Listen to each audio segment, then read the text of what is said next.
ನಾನು ಬೇಬಿ ಆಲೂಗಡ್ಡೆ ಕುಕ್ಕರಿಗೆ ಹಾಕ್ಕೊಂಡು ಒಂದು ವಿಸಲ್ ತೊಗೊಂಡಿದ್ದೀನಿ. ಅದು ಬೆಂದಿದೆ. ಸಿಪ್ಪೆ ತೊಗೊಂಡಿದ್ದೀನಿ. ಅದನ್ನು ಅರ್ಧ ಅರ್ಧ ಕಟ್ ಮಾಡ್ಕೊಂಡಿದ್ದೇನೆ.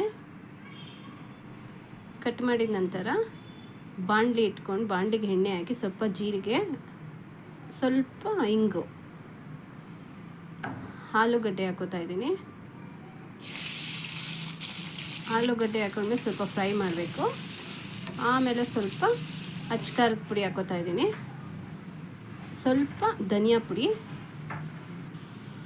ಗರಂ ಮಸಾಲ, ಉಪ್ಪು ರುಚಿಗೆ ತಕ್ಕಷ್ಟು ಉಪ್ಪು ಹಾಕ್ಕೊಂಡು ಅದು ಮತ್ತೆ ಫ್ರೈ ಮಾಡ್ಕೋಬೇಕು. ಫ್ರೈ ಮಾಡ್ಕೊಂಡ್ಮೇಲೆ